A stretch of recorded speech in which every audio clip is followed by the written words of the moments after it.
Merci de votre fidélité au programme de Watt FM 100.7 et de la télévision True TV.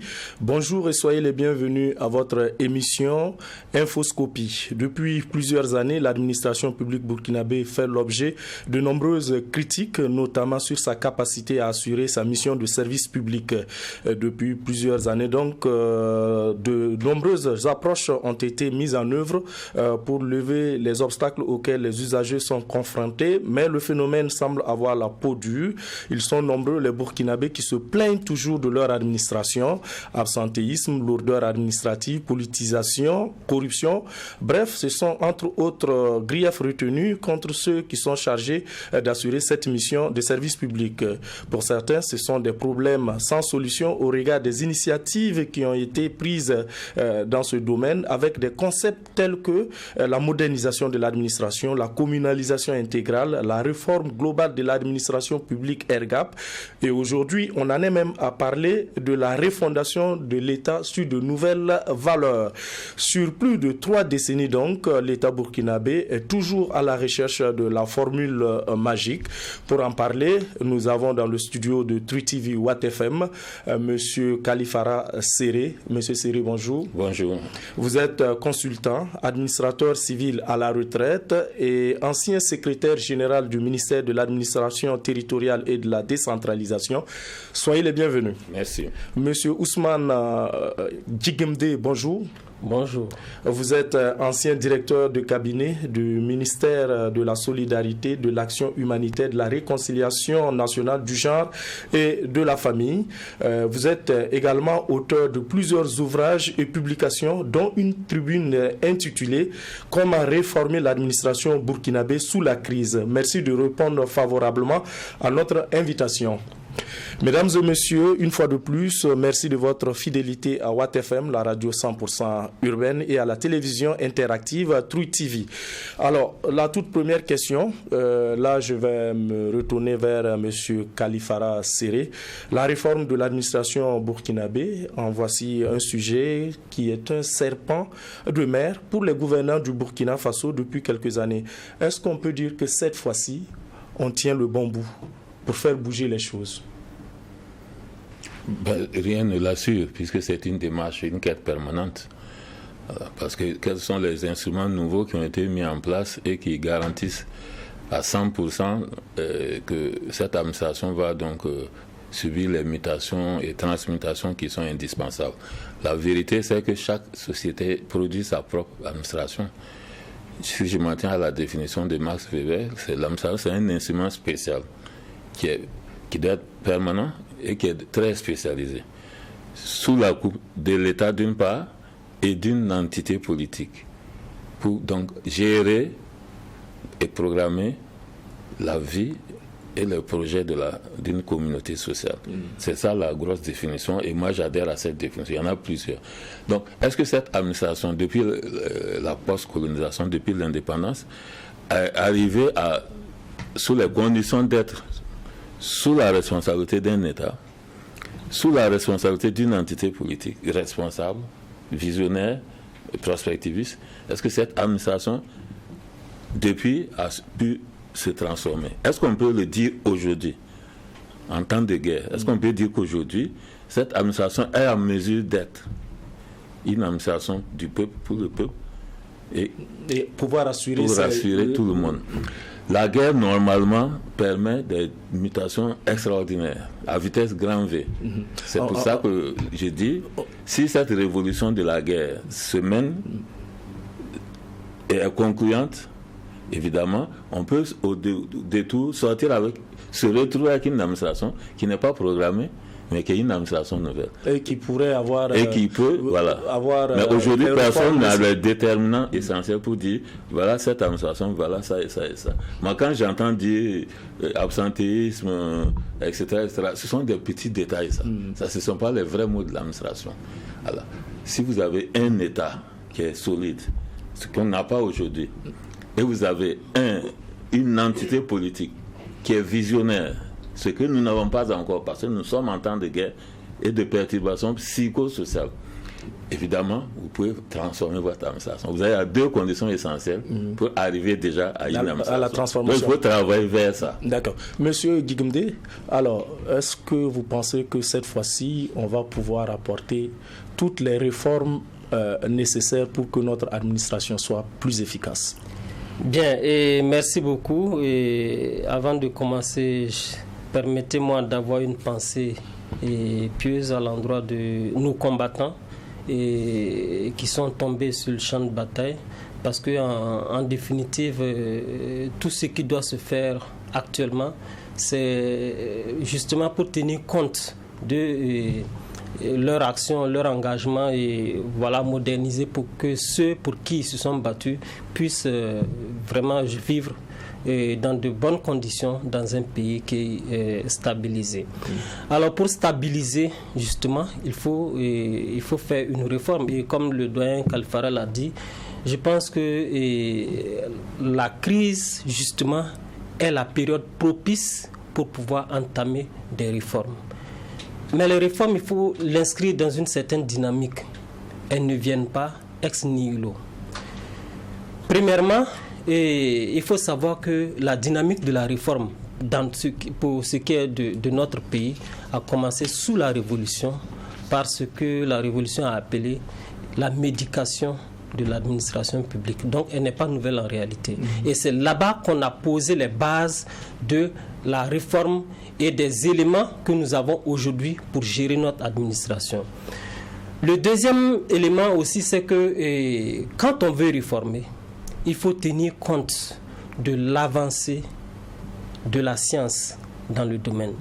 Et la science en matière de management, donc de gestion... Avant d'en arriver à ces points-là, je veux savoir, est-ce que le contexte actuel, là, avec la guerre que nous menons aux terroristes, guerre et réforme administrative, ce sont quand même... 2 domaines qui demandent beaucoup d'énergie, beaucoup de moyens financiers. Est-ce que c'est possible de conduire ces 2 grandes missions à la fois? Mais bien sûr. En fait, ce qu'il faut savoir, c'est que c'est le contexte approprié pour faire la réforme de façon définitive.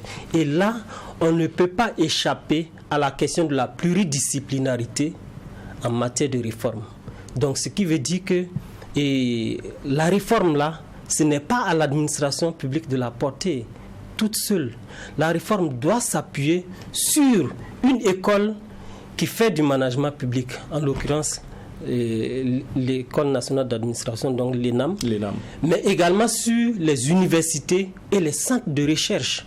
Parce que c'est là-bas que se trouvent les disciplines qui vont alimenter la production en matière de réforme. Et tant que cela n'est pas fait, tout ce que nous sommes en train d'entreprendre, je pense que nous sommes, comme il a dit, nous sommes en train d'attraper quelques détails et au final du moins, la réforme à laquelle on va aboutir sera une réforme pas intelligente et une réforme qui ne serait qui pas va être superficielle. Voilà, Est-ce que c'est votre lecture? Il faut carrément repartir aux fondamentaux, c'est-à-dire au niveau de la formation même de l'élite pour la gestion de l'administration. Monsieur Djigemde parlait de l'ENAM qui doit avoir un rôle central dans ce processus de réforme de l'administration. Oui, comme mon cher Djigemde l'a dit, j'ai un petit frère très éclairé, toujours pertinent. Évidemment, ça dit l'administration publique, dont la fonction publique est une émanation simplement. L'administration publique est un ensemble à la fois contenant et contenu qui en fait absorbe tout. Ça dit que si vous avez un État qui n'a pas une administration pérenne, vous n'aurez pas d'État. Votre État va aller en déliquescence. Et si vous avez une administration qui n'est pas soutenue par une entité politique qui a de la vision, votre administration, c'est elle qui va tomber en déliquescence. Souvent, c'est la conjonction des deux que nous subissons depuis le début des années. On a toujours quelque chose qui manque.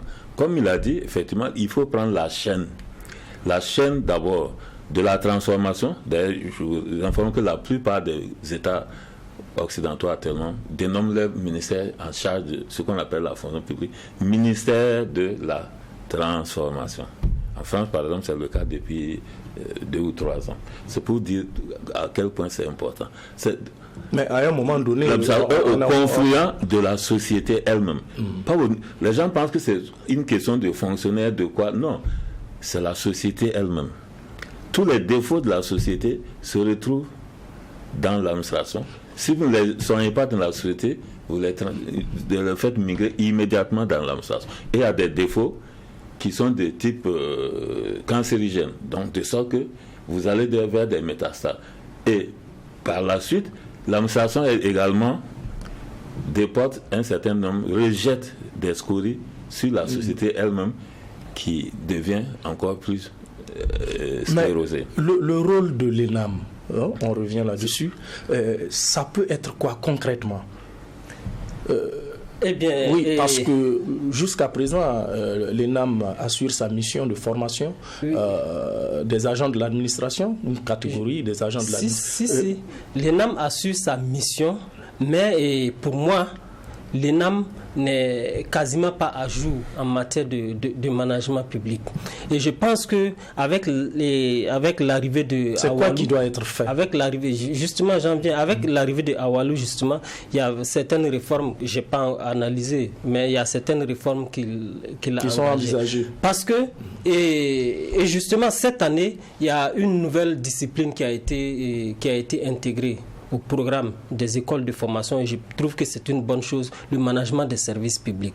Parce que le management qu'on enseignait dans nos écoles, c'est quasiment du management privé, qui n'a rien à voir avec le management public, qui est une nouvelle science, une science qui s'est autonomisée, pas nouvelle, mais qui s'est autonomisée à partir d'un certain moment dans les années, donc, si on vous comprend bien, dans les années 70. On assurait en fait des formations de management des établissements privés pour gérer des établissements publics. Voilà. Donc, et là, il y a des éléments assez importants dont il faut tenir compte. Le premier élément, c'est l'intérêt général. Le second élément, c'est le service public. Le troisième élément, c'est la performance. Comment est-ce que tout ça, dans l'histoire, tout ça s'est invité dans la gouvernance? Parce que tant qu'on ne refait pas ça, on ne peut pas le percevoir. Ça, c'est un premier élément. Et ces éléments-là, ces failles se retrouvent dans la constitution de notre pays. Et moi, j'ai eu peur, à partir de 2015 et 2020, qu'on ne subisse une crise assez grave sur la base de ce que notre Constitution dit. Parce que notre Constitution donne le pouvoir administratif au Premier ministre. Or, le Premier ministre applique la politique du chef de l'État. Imaginez un peu, et dans ce contexte de politisation de l'administration, imaginez un peu que ce fut un opposant qui a eu la majorité pour gouverner à l'Assemblée en 2015 et en 2020. Imaginez un peu le chaos que ça allait créer si ce Premier ministre-là, justement, décidait avec ses hommes. Il y avait un risque de bien sûr, il y avait un risque. C'est pourquoi je parle d'inviter la pluridisciplinarité dans la réforme. Tant que vous n'invitez pas, parce qu'il faut éclairer les constitutionnalistes, par exemple, sur les éléments qui peuvent être un danger pour la conduite de l'administration. Cette émission est à la fois pédagogique. Vous êtes là, ça tombe bien. Est-ce que vous pouvez, en des mots assez simples, nous expliquer, quand vous parlez de pluridisciplinarité, c'est quoi concrètement? En fait, la pluridisciplinarité, c'est que lorsque l'État veut engager une réforme, lorsque l'État veut élaborer une norme, ils doivent absolument inviter l'ensemble des disciplines qui s'intéressent à la matière, voilà justement, qui sont nécessaires pour la conduite de la matière dont qu'on veut réglementer. Voilà. Tant que vous n'invitez pas chacun de ces spécialistes-là pour donner leur part de lumière sur la matière que nous sommes en train sur la matière sur laquelle on est en train de travailler, alors ce que vous allez avoir comme réforme sera biaisé parce qu'on n'aura pas l'ensemble des angles de lecture pour pouvoir apprécier ce qu'il faut faire et ce qu'il ne faut pas faire, par exemple. Voilà, c'est ça la pluridisciplinarité, inviter l'ensemble des disciplines justement à porter leur regard sur l'évolution, et ça on ne peut pas écarter les universités, les instituts. Est-ce que c'est ce qui explique l'échec des initiatives qui ont été prises par les nombreux gouvernements au Burkina Faso pour réformer notre administration?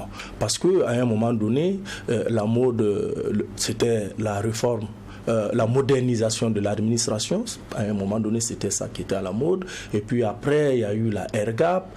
Il y a eu plusieurs tentatives, mais qui n'ont pas abouti. Est-ce que c'est ce que M. Guigmdé dit là, qui explique le fait qu'on a... On nous a fait prendre de nombreuses étiquettes, qui étaient autant de labels. C'était des concepts, hein? Des slogans conceptuels, souvent transposés, venant donc des institutions multilatérales telles que la Banque mondiale, le Fonds monétaire international, mais qui n'étaient que des visions globalisantes ou mondialisantes d'une administration. Or, l'administration, elle doit se fabriquer, elle doit être créée de la main du peuple. Voilà. Et c'est pour ça qu'il faut vraiment revenir souvent à un certain nombre de fondamentaux. Quand les gens disent du coup, nous allons faire telle réforme relative à l'administration, la première des choses, c'est de concevoir qu'il faut aller aux origines de cette administration, depuis l'administration indigène, pour voir quelle était l'administration coloniale. Oui, c'est ça, pour comprendre un peu qu'est-ce que cette administration a fonctionné au service de la colonisation, avec quelques grands succès, il faut le reconnaître. Et personne ne peut dire que jusque dans les années 59-60, cette administration n'était pas performante. Elle avait son cadre de mesure des performances, elle avait son cadre de rendement, elle avait son cadre de contrôle, d'évaluation, etc. Et c'est tout ça qui a été finalement transposé après les indépendances, même non adapté. Or, aujourd'hui, la défiguration est telle qu'il ne s'agit même plus d'adapter. Il faut s'asseoir et concevoir. C'est ce que Guillaume dit, je crois que vous ne nous êtes pas bien compris. Ce n'est pas seulement une initiative politique qui sort comme ça in vitro. Non. Il faut poser cette problématique-là dans la société, la faire porter par la société et faire en sorte que toutes les parties prenantes, il avait cité les pôles, puisque l'administration est un pôle multimétier, multifonction, qui est au début et à la fin de toutes les initiatives, et toujours au milieu, dans un environnement qui doit être un environnement de politique saine, c'est-à-dire la politique au sens premier du terme, la conception de comment la société doit être, comment elle doit évoluer, comment elle doit se transformer. C'est ça d'abord la base. Si ça c'est bien conçu, effectivement, on peut aller aux origines. Mais quand vous prenez nos réformes successives, prenons des plus récentes aux plus anciennes. Voilà. Vous prenez la réforme, par exemple, de la fonction publique, le 81. C'était quand même la loi 081. C'est d'abord, qu'on dise, qu'on le veuille ou pas, c'était une réforme voulue par les travailleurs qui a prospéré parce que dans un contexte particulier de transition et qui a donné ce que ça a donné. Vous parlez de la loi 081 CNT de 2015. Oui, tout à fait. Or, justement, tout ce qui touche à l'administration doit être... Voilà. Et on n'a pas fait porter l'ensemble de messages que contenait cette loi-là. Tous les aspects n'ont pas été effectivement pris en charge. Voilà. Vous prenez la dernière loi sur la dépolitisation de l'administration. Enfin, on lui a donné une dénomination plus appropriée, peut-être un peu plus désédulcorée, mais l'idée des promoteurs, c'était de dépolitiser en griffe l'administration. Parce que stricto sensu, on ne peut pas dépolitiser l'administration. Je vais donner la définition tout de suite. Si vous sortez de l'administration, la politique de l'administration, elle n'a plus son sens, elle doit disparaître. Voilà. Mais dépolitiser ici, c'est au sens, j'allais dire second, les pratiques politiciennes, c'est-à-dire sortir l'administration de l'emprise, de l'étau des pratiques politiciennes malsaines. Est-ce que ça c'est possible, M. Séré? sortir de... Si, c'est possible. C'est-à-dire que si vous prenez des mesures, si vous prenez la loi elle-même aujourd'hui, elle a essayé de voir, par exemple, un certain nombre d'aspects. Elle s'est projetée sur un axe méritocratie, par exemple, avec des éléments déterminants. C'est un angle d'attaque. Il y en a d'autres. Voilà. C'est-à-dire que tout ce qu'on doit faire doit sortir de la monocratie administrative vers l'adocratie administrative, c'est-à-dire l'intelligence prospective et la connaissance, c'est-à-dire l'adaptabilité, la mutabilité de l'administration. Elle doit être en mesure de se transformer au micron de seconde près. C'est-à-dire dès lors qu'un ennemi a commencé à attaquer notre intégrité territoire, vous devriez avoir une administration qui se transforme en une administration de guerre. Ce n'est pas, on ne s'assoit pas. Il n'y a pas un conseil des ministres, non. C'est-à-dire que quand vous prenez chaque unité de l'administration qui a contact avec l'ennemi, développe immédiatement des mécanismes, des réflexes, des mécanismes qui sont connus, des mécanismes de défense civile. Mais notre administration ne l'a pas fait. Elle a même demandé comme exactement les populations elles-mêmes. Or, c'est elle qui devrait justement encadrer les populations. C'est la preuve que nous n'avions pas une administration totalement internalisée, c'est-à-dire incrémentée en chaque citoyen et dans chaque serviteur de l'administration, c'est-à-dire chaque agent public. Est-ce que ce que vous dites là a sa cause dans ce que M. Guigmdé vient d'évoquer, le fait que le Premier ministre est chargé d'appliquer la politique du chef de l'État? S'il en arrivait que le Premier ministre et le chef de l'État ne sont pas du même bord, ça peut nous créer énormément de problèmes. Est-ce que ça peut expliquer... Non, mais ce n'est pas ça. Je ne suis sur ce point. Mais c'est un problème. Comme il fait de la réflexion souvent sur beaucoup d'aspects, ça peut arriver circonstanciellement. Encore que le programme du chef de l'État domine dans notre constitution, c'est ça. C'est son programme. Mais quelle appréciation vous faites de ce qu'il vient de dire? Ce qu'il a dit, si ça peut arriver. Ça veut dire que si nous avons une situation est-ce que l'attelage peut permettre l'efficacité de notre administration? L'attelage Premier ministre appliquant la politique du chef de l'État, du chef de l'État. Oui, il applique la politique et il est le chef des administrations civiles. C'est ça la formule de la Constitution. Il est le chef de l'ensemble, c'est lui qui coiffe tout. Mais c'est que l'administration est toujours subordonnée à un projet de société qui est autour duquel il y a quelqu'un qui a été élu. C'est-à-dire qui détient le substratum de la légitimité nationale. Celui qui est élu pour les 5 ans. Est-ce que ce n'est pas le point de départ de la politisation de l'administration qui est décrié? C'est une prévention. La politisation est une prévention. La politisation, toujours en griffo le dire. La politisation, c'est un réflexe. Mais la politisation des dirigeants, non, pour s'assurer que l'administration ne va pas lui échapper. C'est une forme de réflexe pavlovien un peu, hein. Sinon, ça n'a aucun sens. Quand j'ai le pouvoir, j'ai l'autorité sur l'administration. Et l'administration a l'expertise permanente nécessaire pour régler toutes les questions que j'ai à le faire. Je vous donne la parole pour revenir sur ce point assez pertinent. Oui. En fait, ce que les gens ne perçoivent pas, c'est qu'il y a un élément qui appelle à la déresponsabilisation. Donc la déresponsabilisation de l'administration même a été inoculée depuis cette base. Parce que le chef de l'État, le programme de qui on applique, qui n'est ni responsable, il n'est pas responsable il n'est pas chef de l'administration, pardon, même si c'est lui qui nomme le Premier ministre, il n'est pas chef de l'administration. Donc en contexte de forte politisation de l'administration, il peut avoir difficulté. Deuxièmement, et la responsabilité lâche qu'on a attribuée au chef de l'État va impacter justement la déresponsabilisation des autres acteurs. Parce que, en fait, les réformes dans la doctrine du management, les réformes qui ont été introduites à partir des années 70 ont visé justement à responsabiliser chacun. Et comme il a dit, à son niveau de responsabilité, responsabiliser chacun, y compris chaque agent. Et comme il a dit, l'administration doit s'adapter automatiquement lorsqu'il y a Aux problèmes qui se présentent à la nation. Qui se présentent à la nation. Quelle que soit sa chose, comment on appelle, la surprise qu'il y a. Et comment est-ce que cette dynamique-là se passe? La dynamique, c'est que en responsabilisant, vous permettez en même temps d'avoir de l'initiative, l'esprit d'initiative. Et c'est noté. Quand vous prenez l'évaluation des agents publics, c'est noté. Et cet esprit d'initiative-là, ce sont les petites découvertes que chaque agent fait dans son bureau, qu'on capitalise, qui deviennent une innovation.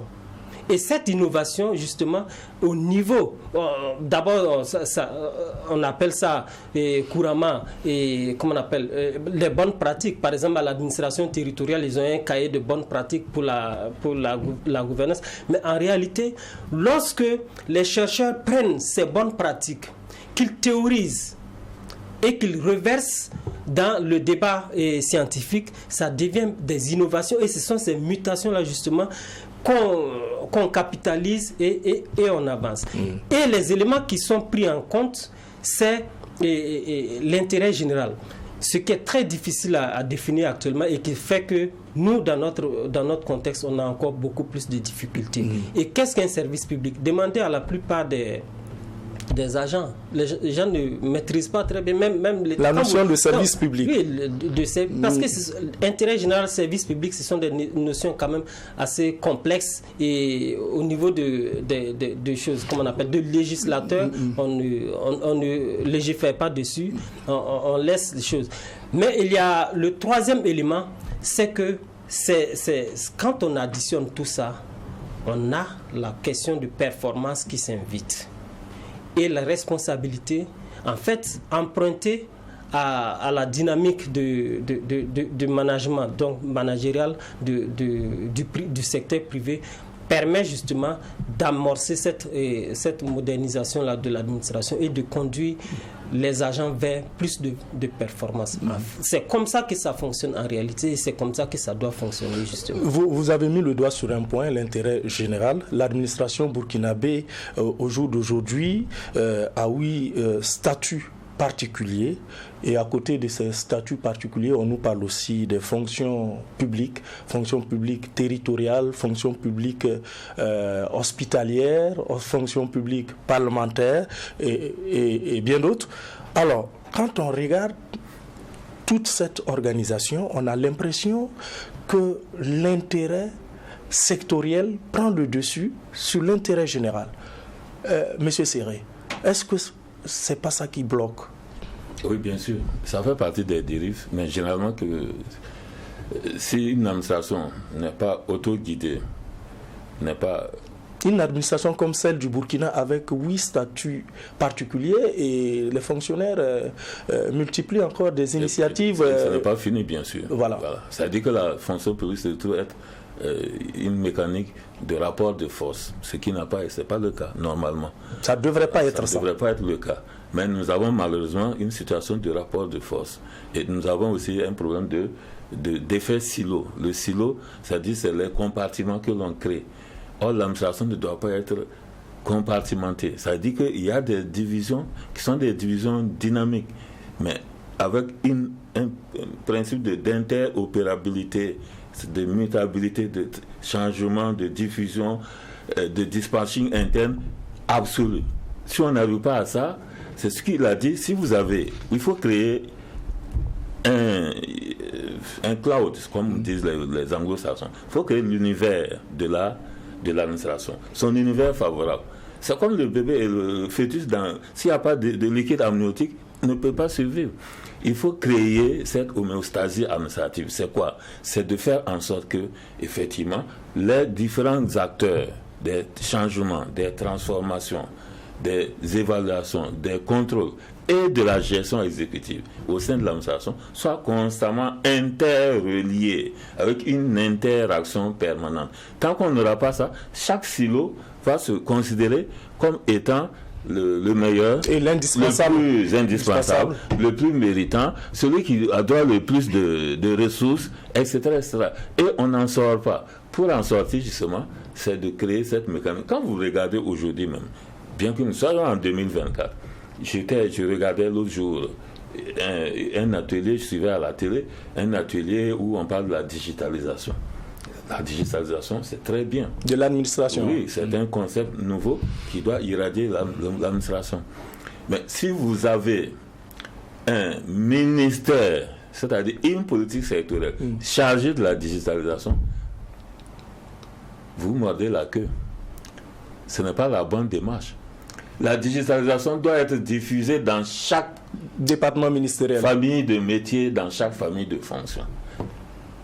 On n'a pas besoin d'avoir un ministère pour cela. Si vous avez un ministère, ça veut dire que chaque politique sectorielle est obligé d'aller vers ce ministère qui lui conçoit un package, etc. Non. Le changement transformationnel doit être auto-promu par chaque domaine, mais les domaines étant eux-mêmes ouverts aux autres.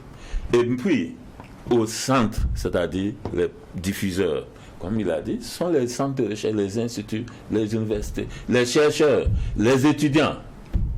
Et puis, toute autre forme de... Il faut être à l'écoute du monde entier, des pulsations, parce que c'est l'administration qui donne le ton de tout changement. Les politiques vont aller dans l'administration, concevoir leur programme politique et revenir pour transformer l'administration elle-même au service de leur projet de société, ainsi de suite. L'armée aussi. Vous voyez aujourd'hui, vous savez que l'armée, la plupart des grandes mutations de l'administration, ça vient de l'armée, ça vient de la guerre. Vous savez très bien que Napoléon, il avait créé l'armée.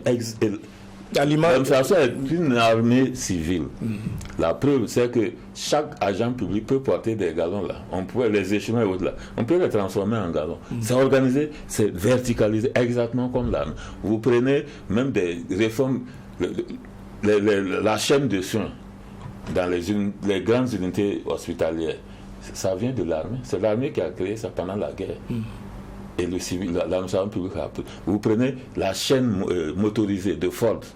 C'est pas quand le président Roosevelt a demandé qu'on multiplie par 1000 la capacité de production d'armement des États-Unis, que des promoteurs comme Ford ont créé cette chaîne. Et c'est ça qui est aujourd'hui partout. Et l'administration publique civile s'en inspire, comme l'administration privée. Donc, on a une mutabilité constante. Et si vous ne saisissez pas cette caractéristique principale, vous n'allez pas vous en sortir. Moi, je dis, depuis qu'il y a eu la loi de Barcelone basée sur la politisation, la méritocratie, mais je ne vois aucune cohérence jusqu'à présent. On ne sent pas une démarche concertée avec tout le monde. Holistique. Pour changer. Oui, mais suivez moi, je suis souvent les conseils des ministres, je regarde les numéros matricules. Pour une même fonction, on va vous nommer des gars qui ont 3 ans d'ancienneté et puis des gars qui ont 15 ans d'ancienneté. C'est ridicule. Ça veut dire que cette fonction n'a pas de contenu. Voilà. Ainsi de suite, vous voyez, il y a des choses comme ça. Il faut continuer, il faut Monsieur travailler. Guillemot, justement, je voudrais avoir votre opinion sur cette organisation, fonction publique, statut particulier, fonction publique parlementaire territoriale. Comment vous appréciez cette organisation de notre administration?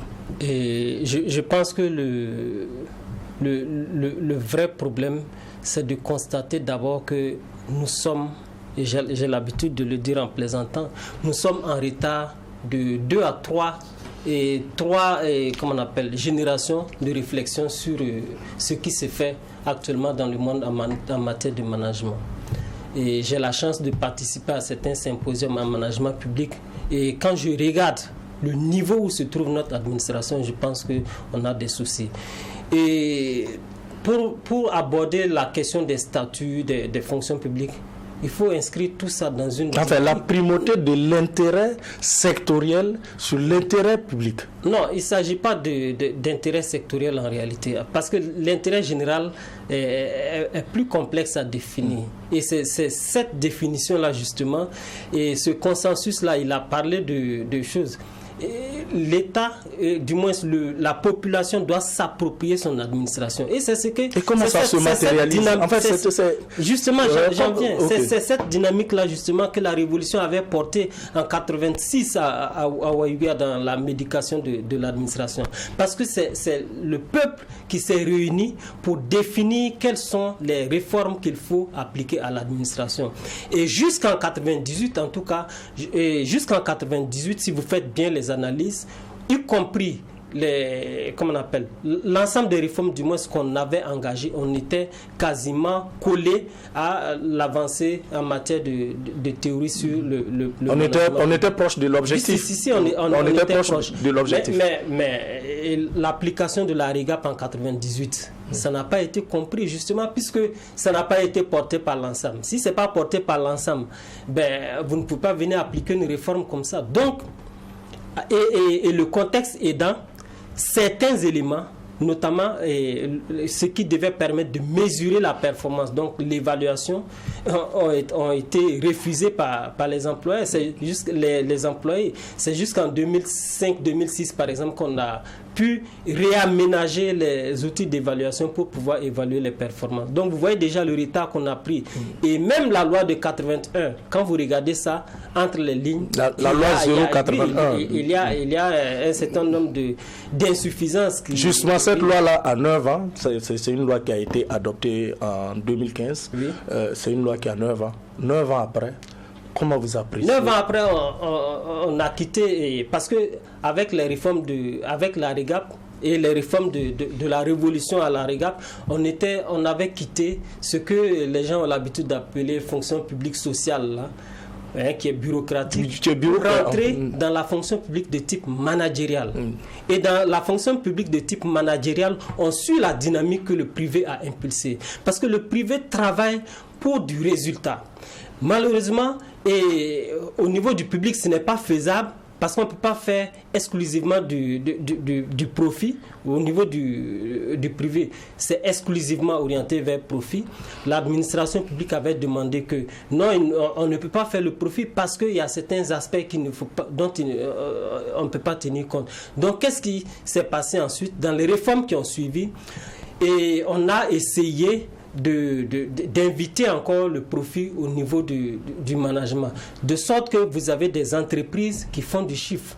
Vous avez ce qu'on appelle les aménagements qu'on a réussi à faire, c'était pour pouvoir intégrer les établissements publics de l'État à caractère, voilà, ainsi de suite, les différents types d'établissements publics. Les EPA. Voilà, justement, c'était ces réformes. Ça faisait qu'à côté de la fonction publique, il y avait d'autres qui pouvaient quand même tirer et puis faire de la performance et faire des finances afin de permettre à l'État de prendre en charge les dépenses publiques qui montaient au niveau du choses. Et ça, il a parlé de cloud. Aujourd'hui, les administrations publiques sont perçues comme une grande plateforme. Est-ce que à l'heure actuelle, l'administration publique burkinabé peut être considérée comme une grande plateforme? C'est pas évident. Parce que non seulement on n'a pas réussi à capitaliser l'ensemble des données sur les citoyens, l'ensemble des données sur nos territoires, ainsi de suite.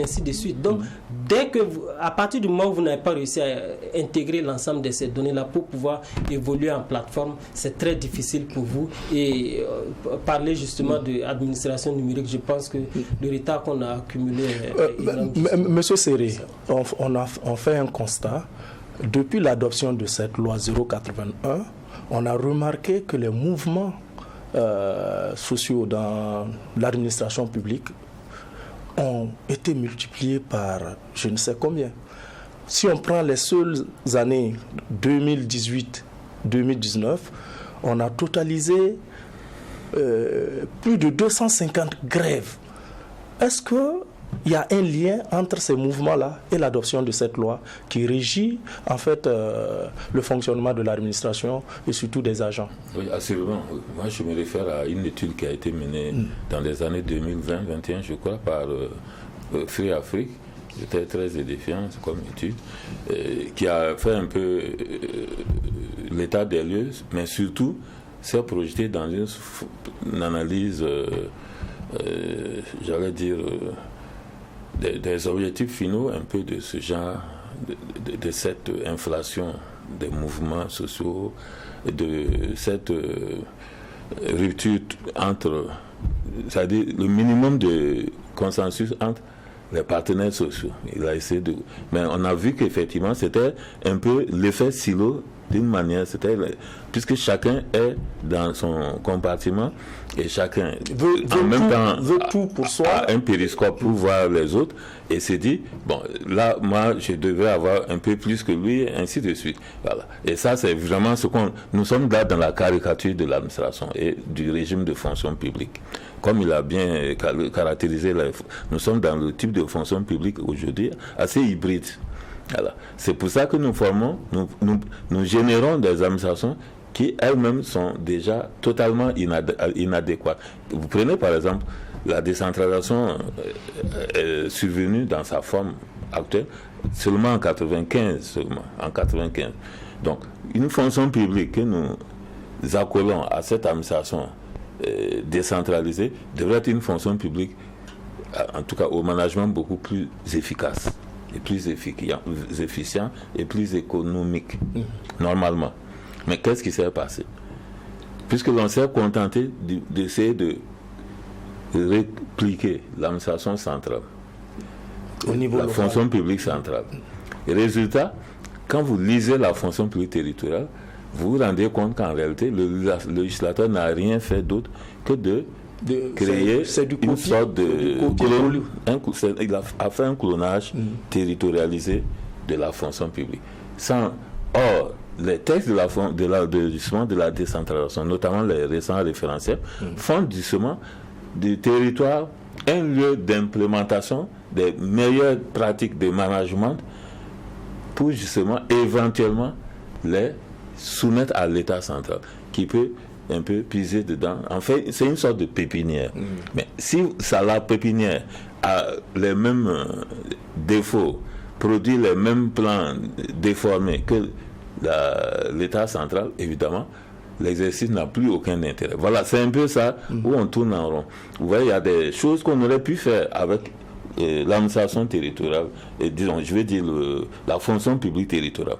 On aurait pu en faire un centre d'incitation de nouveau management public et de mise en place des meilleurs ingrédients qu'on puisse avoir sur des petites échelles. Ça peut, parce que l'avantage de la collectivité, c'est que c'est quand même des petites entités et on a le principe d'implémentation qui est acquis. C'est-à-dire que même sur un territoire, vous pouvez décider d'aller prendre 2 ou 3 villages de votre collectivité et d'ensemencer des outils pour pouvoir prélever les résultats avant de les dupliquer. Donc nous avions là un moyen vraiment majeur entre les mains qu'on n'a pas saisi ou qu'on n'a même pas voulu saisir. Est-ce que pour une efficacité de l'administration du Burkina, pour une plus grande efficacité, est-ce que revoir ces statuts particuliers-là peut être une solution?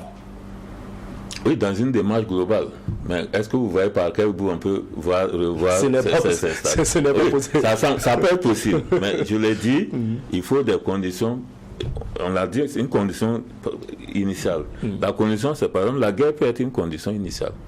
Cette guerre, si elle est bien conduite, elle va créer un tel bouleversement de valeurs. C'est le moment c'est le moment de le faire. Ça peut être le moment. Je dis bien ça peut être le moment. Puisque nous, la guerre, nous ne la conduisons pas avec une grande efficacité pour le moment.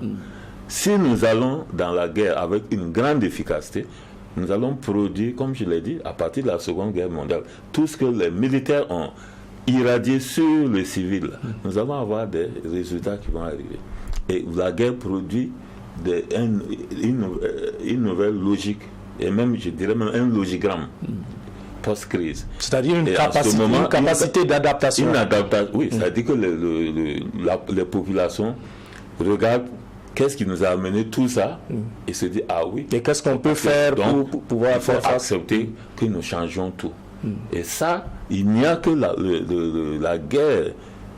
En tant que révolution sui generis, il n'y a que la guerre ou une crise majeure qui peut amener ça. Il faut que l'existant des gens, c'est-à-dire leur base, tout ce qu'ils ont, le confort habituel des gens, soit totalement rompu. Quand ça arrive, évidemment, les gens commencent à avoir un autre état d'esprit. Vous pensez que c'est à l'étape où nous en sommes, c'est une obligation de retoucher la loi 081, M. Guigemdé? Et moi, je ne parle pas de réforme en termes de loi. Parce que la loi, en réalité, c'est en quelque sorte le milieu du chemin. Pas l'aboutissement, mais le milieu du chemin. Sur la base d'un consensus. Et en fait, en réalité...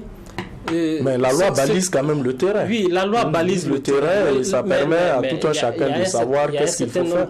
Oui, mais il y a une réforme qui doit être portée, ou du moins qui doit porter cette loi. Voilà, il y a une réforme qui doit porter cette loi.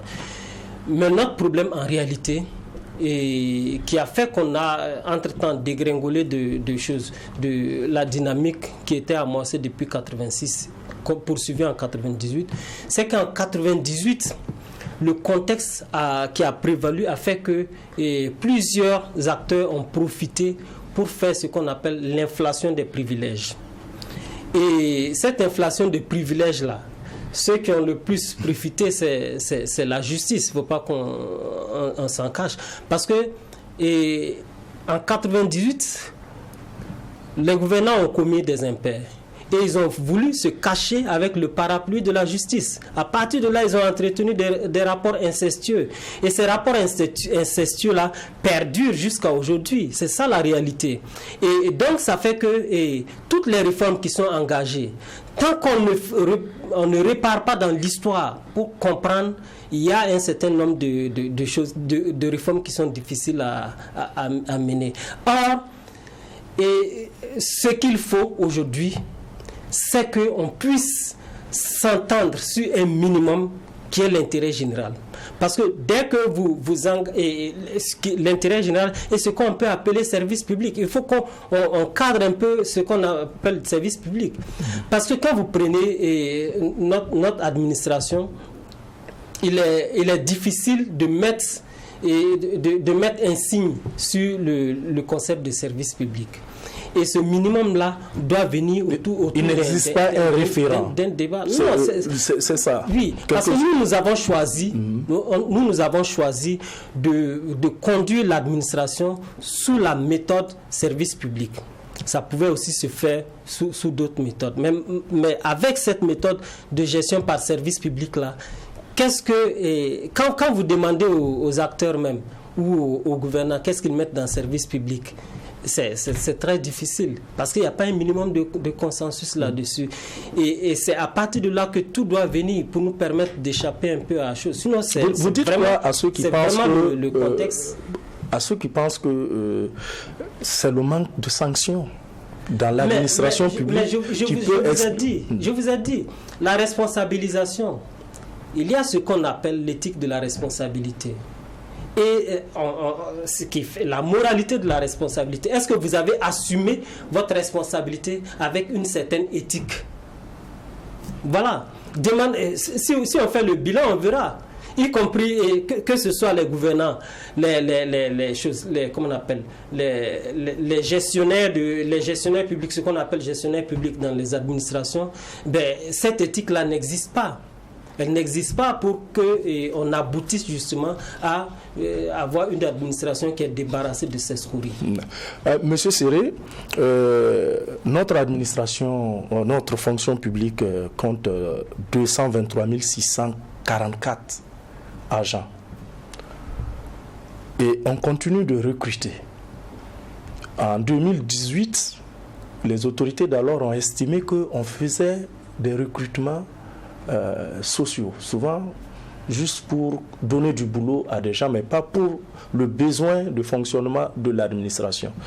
Alors, comment on peut résoudre ce problème de recrutement sociaux au profit d'un recrutement plus efficace qui permettra à l'administration d'être efficace? Est-ce que c'est possible? Ah oui, bien sûr, c'est possible. Il suffit d'appliquer des règles de management. Si vous appliquez des règles de management, de production, de rendement, de cadre de mesure des performances, vous allez avoir une administration qui va être drastiquement configurée. Puisque vous ne pouvez pas avoir de feuilles mortes, de zones d'inertie. Voilà. Mais ça signifie quoi? Il faut un toilettage, il faut un dégraissage, il faut à chaque type de responsabilité, à chaque type de métier, à chaque groupe de métiers, chaque famille de groupe de métiers, il y a des cadres programmatiques qui sont prévus avec des objectifs qui sont mesurables, identifiés et mesurables. Maintenant, évidemment, on ne peut pas le faire de but en blanc après des décennies, de laxisme comme système de gestion. Là, qu'est-ce qu'il faut faire? Est-ce qu'on se lève du jour au lendemain et puis on renverse et puis on dit on va reconstruire Bon, ça peut arriver. Mais est-ce qu'on peut s'asseoir et puis dire bon, je donne 10 ans, on ne recrute pas, et puis ça aussi, ça a des effets pervers. Donc, vous voyez, c'est très délicat. Il faut faire preuve de beaucoup d'intelligence managériale et surtout avoir à l'esprit que l'administration doit faire corps avec la population. Or, cette administration est en rupture, est en désaffection totale. Je dirais une déréliction, puisque l'administration a trahi tout le monde par son comportement, ses pulsions. Elle a trahi la population. Quand une administration quitte une zone qui est dévitalisée, parce qu'il y a des invasions, des intrusions terroristes, etc., quand l'administration quitte, c'est une haute trahison de tout le monde. Parce que l'administration, c'est tout le monde. C'est tous ceux qui, au nom de l'État, exercent voilà. Elle a trahi, évidemment, subsidiairement l'armée. Parce que normalement, elle est la première armée sur le terrain. Parce Absolument. Sur le territoire, il y a 3 membranes. Il y a l'administration, il y a les services de sécurité intérieure, puis il y a l'armée, c'est-à-dire le noyau dur de là. Ces 3 membranes n'ont pas fonctionné en synergie. Et résultat, peut-être que c'est ça que nous avons aujourd'hui, que nous payons cash. Nous avons des problèmes, il ne faut jamais le cacher. Il y va de notre devenir. Il faut donc revoir déjà ça. C'est-à-dire ramener, avant même de dégrossir ou de faire disparaître l'ensemble, regardons, est-ce qu'il y a une thérapie qui permette, Guillaume parlait tout à l'heure de médication, mais est-ce qu'au moins on a un protocole thérapeutique qui permettrait par exemple d'amener cette administration à se reconsidérer elle-même, c'est-à-dire en mettant en place des dispositifs d'approche de proximité. Parce qu'une administration qui n'assure pas la proximité, enfin perd un peu non seulement le sens du service public, mais perd sa capacité même parce qu'on triche aujourd'hui ce qu'on appelle le service public. Parce qu'on peut externaliser sans parler de service public. On peut faire des actes fermages sans parler de service public. Mais ça rentre dans le service public. Mais nous ne le disons pas clairement, nous ne monitorons pas de sorte que quand nous le faisons, c'est sous l'emprise du service public. C'est-à-dire, on évalue comme c'est un service public. On ne le fait pas aujourd'hui. Alors, on est presque à la fin de cette émission. Je voudrais vous faire réagir justement sur cette question des effectifs et des recrutements. Oui, en fait, je pense que tout va ensemble. Et on ne peut pas terminer cette émission justement sans parler d'une direction nouvelle qui a été inventée au niveau de l'administration publique burkinabé, qui est la direction du développement institutionnel et des innovations. Je vous ai parlé tantôt d'esprit d'initiative que chaque agent devait avoir à son lieu de poste. Et c'est cette structure-là justement qui est chargée de conduire l'introspection de l'administration, d'agréger les différentes initiatives qui auraient pu être produites pour en faire des innovations et proposer au niveau de la hiérarchie. Et au moment où on conduit la réforme justement, il faut faire en sorte que chaque ressources, qu'elles soient humaines, qu'elles soient financières, qu'elles soient matérielles, soient accolées à un résultat et à une performance. Tant qu'on ne fait pas ça et qu'on continue de recruter pour recruter, je pense qu'on va passer à côté des objectifs de développement. Nous sommes à la fin de cette émission, mais je vais vous donner la parole juste une minute pour la conclusion. On commence par vous, M. Séré. On a des expériences historiques dans certains pays où on a mis à la retraite d'office des paquets d'agents de l'administration pour pouvoir avoir justement assez de... Pour libérer de l'espace. Et voilà. Et puis surtout penser maintenant à une réforme et la mettre en place. Un peu comme si on annulait notre logigramme et puis on remettait en place quelque chose. Mais ça vaut ce que ça vaut. Les résultats sont contrastés. Dans certains pays, ça a marché. Comme par exemple en Chine, entre Chiang Kai-shek après, puis le Parti communiste, il y a eu cette expérience, elle a été probante. Mais je ne le dis pas pour dire de faire pareil. Mais chacun doit réfléchir aujourd'hui à un nouveau management et à une nouvelle approche de l'administration publique. Merci beaucoup. En 30 minutes, oui, en 30 secondes plutôt. Je pense que si on s'inscrit dans la dynamique des innovations de gouvernance, et aujourd'hui, il faut qu'on reparte à la révolution, copier son exemple tout simplement. Mettre la société et l'administration, les chercheurs ensemble pour porter une vraie réforme de l'administration publique et que les chercheurs justement assurent cette veille-là, parce que sans réflexion, vous ne pouvez pas innover. C'est tout pour ce numéro de votre émission Infoscopie. Nous disons grand merci à nos deux invités pour la pertinence et la qualité des analyses et des réponses. Mesdames et messieurs, merci de votre fidélité. Bonne suite de programmes sur True TV et Watt FM.